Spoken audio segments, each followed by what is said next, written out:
नमस्कार। आज हम पढ़ते हैं आसियान संगठन। क्षेत्रीय संगठन है ये आसियान और सार्क। आसियान और सार्क ये एक देश दक्षिण एशिया के दो महत्वपूर्ण क्षेत्रीय संगठन हैं।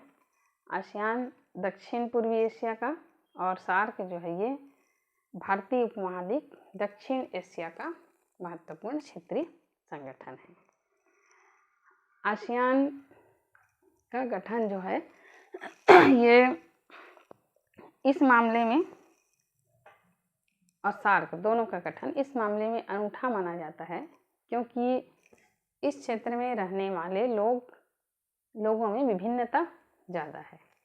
इसमें सम्मिलित देश जो है इनकी अपनी जाति है, अपना धर्म है, अपना संस्कृति है, अपना ऐतिहासिक पृष्ठभूमि है, राजनीति अलग अलग है, सामाजिक जीवन अलग अलग है। लेकिन इतनी सारी विभिन्नताओं के बावजूद भी ये आपस में मिलकर काम कर रहे हैं, इसीलिए इसको अनूठा संगठन कहा जाता है। यहाँ पर कुछ समस्या भी हैं जिसमें निर्धनता है, जनसंख्या विस्फोट इसी क्षेत्र में ज़्यादा है जनसंख्या, फिर असुरक्षा ये ज़्यादा है, आतंकवादी घटना यहाँ पर ज़्यादा होते हैं, असुरक्षित यहाँ पर लोग ज़्यादा हैं। फिर प्राकृतिक संपदा यहाँ पर प्रचुर मात्रा में है। आर्थिक विभिन्नता का सामना ये लोग कर रहे हैं, यानी प्राकृतिक संपदा रहते हुए भी इस क्षेत्र के लोग आर्थिक विपन्नता का सामना कर रहे हैं। तो आर्थिक विपन्नता को दूर करने के लिए ही ये दो क्षेत्रीय संगठन का गठन किया गया, एक आसियान और दूसरा है सार्क। आसियान पूर्वी एशिया का और सार्क जो है भारतीय उपमहाद्वीप दक्षिण एशिया में शामिल क्षेत्रीय संगठन है। दक्षिण एवं पूर्वी एशिया में क्षेत्रीय सहयोग का प्रयास। इस क्षेत्र में क्षेत्रीय संगठन की स्थापना कब हुई? तो इस क्षेत्र में सबसे पहला क्षेत्रीय संगठन की स्थापना हुई थी 1954 में सीटों के रूप में। लेकिन सीटों मूलतः एक सैनिक संगठन था। इनका उद्देश्य जो है ये सैनिक संधि करके अपने आप को सेना के मामले में मजबूत करना चाहते थे। ये सैनिक संगठन ब्रिटेन, फ्रांस, अमेरिका, ऑस्ट्रेलिया के प्रभुत्व में बना था।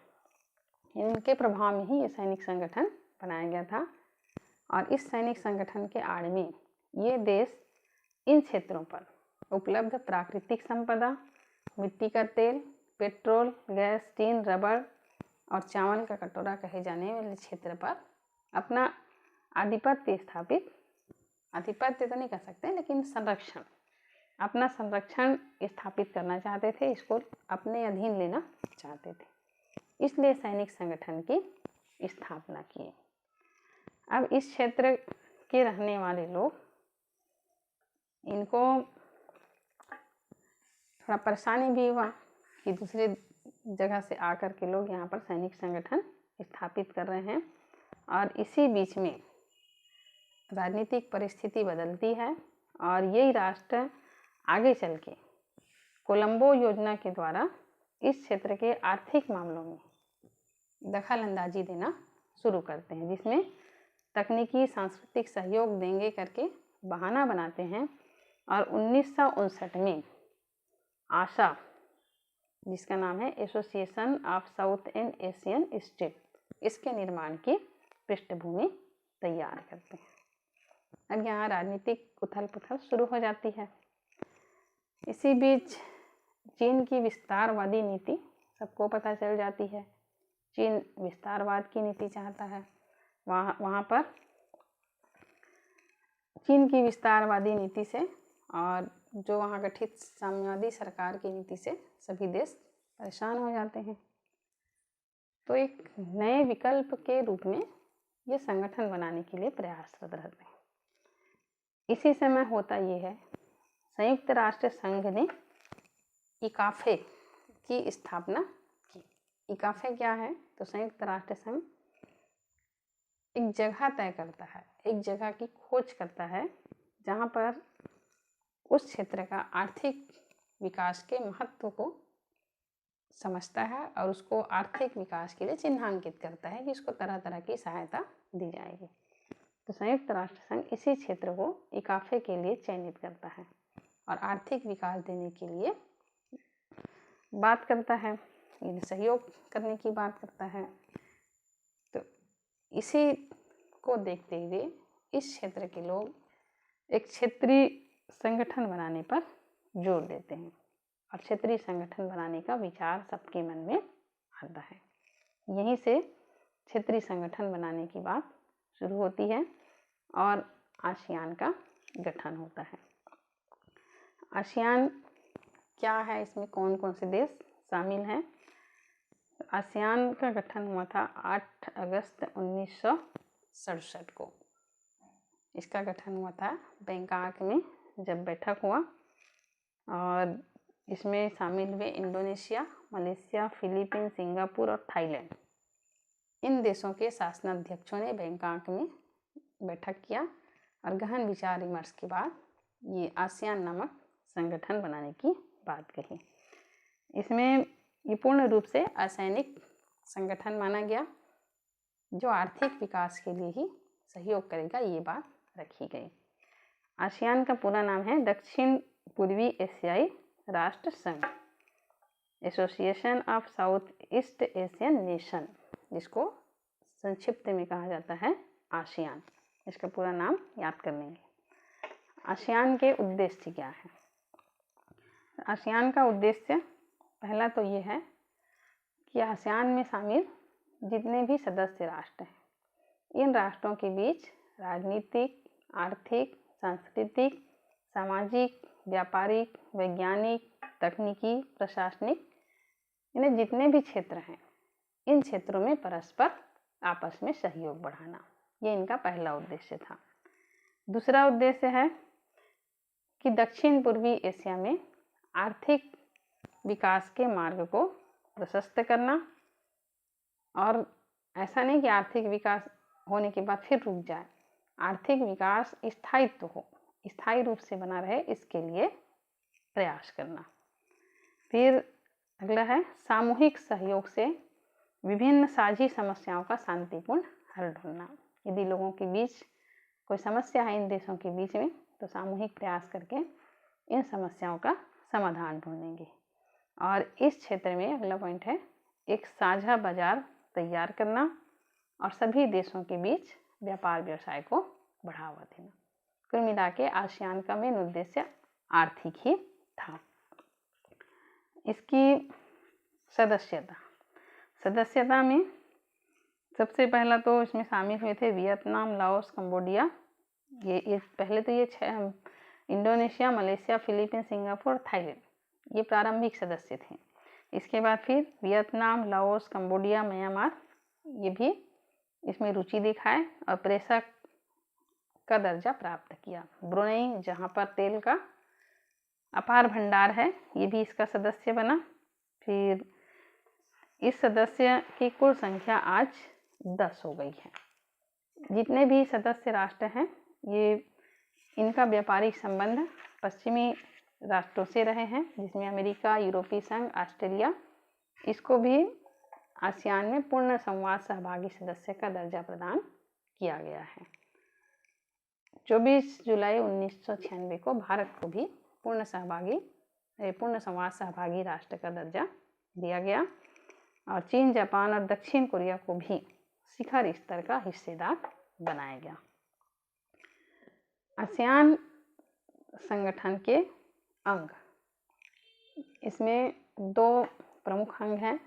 पहला है सचिवालय, दूसरा है शिखर सम्मेलन।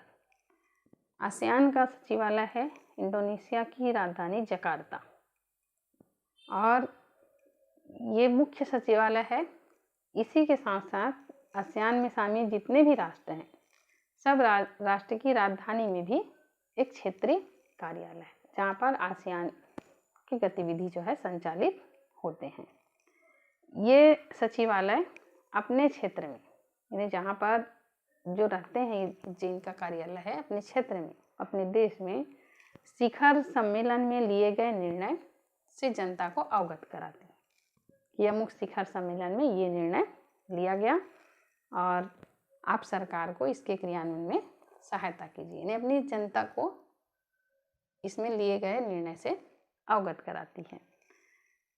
इसमें एक पद होता है महासचिव का, जो कि 2 वर्ष के लिए होता है और हर जो देश है 10 देश हैं इसमें, तो प्रत्येक देश को 2 वर्ष के लिए महासचिव पद के लिए प्रतिनिधि प्राप्त करने का अवसर मिलता है। महासचिव पद में नियुक्त किया जाता है, हम ये कह सकते हैं। 2 वर्ष बाद फिर दूसरा देश, फिर तीसरा, चौथा, और ये रोटेशन क्रम में चलते जाता है।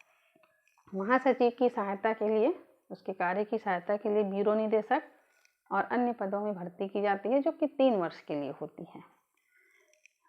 महासचिव का कार्य क्या होता है? तो स्वाभाविक है, महासचिव का पद बहुत महत्वपूर्ण होता है। इसका पहला काम होता है राष्ट्रों के बीच समन्वय बना के चलना, यानी आसियान में जितने भी शामिल देश हैं, ऐसे 10 देश हैं, तो सबके बीच में समन्वय बनाकर चलेगा। फिर इनके बीच में आर्थिक सामाजिक विकास से संबंधित कार्य को संपादित करेगा, यानी पहला कार्य सभी राष्ट्रों के बीच समन्वय बना के चलेगा। दूसरा कार्य इनके बीच आर्थिक सामाजिक विकास से संबंधित कार्यों को संपादित करेगा। और तीसरा है कि यदि इन कार्यों में कोई समस्या उत्पन्न होती है तो इन समस्याओं का उपाय भी यही खोजेगा। महासचिव का और काम होता है शिखर सम्मेलन के लिए कार्यसूची तैयार करता है, इन्हें कौन कौन सी बातें शिखर सम्मेलन में रखी जाएगी। फिर अगला कार्य है संगठन की गतिविधियों का लेखा जोखा तैयार करता है। संगठन क्या क्या कार्य किया ये तैयार करता है महासचिव और उसके जो सहयोगी हैं वो मिलके। और आसियान के लिए बजट तैयार करने का काम भी ये महासचिव और उसके सहयोगियों के द्वारा किया जाता है।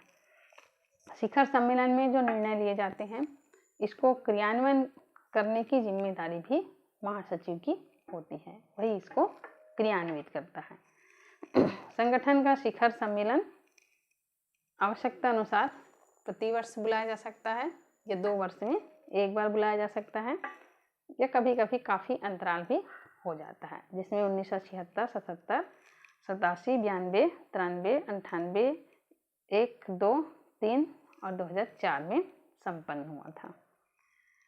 तो ये शिखर सम्मेलन क्या है, काफ़ी अंतराल में होता है। इसी का विकल्प ढूंढते हुए यहाँ के जो विदेश मंत्री हैं इनका बैठक प्रति वर्ष होने की रहती है और यहाँ के विदेश मंत्री प्रति वर्ष इन बैठकों में मिलते हैं।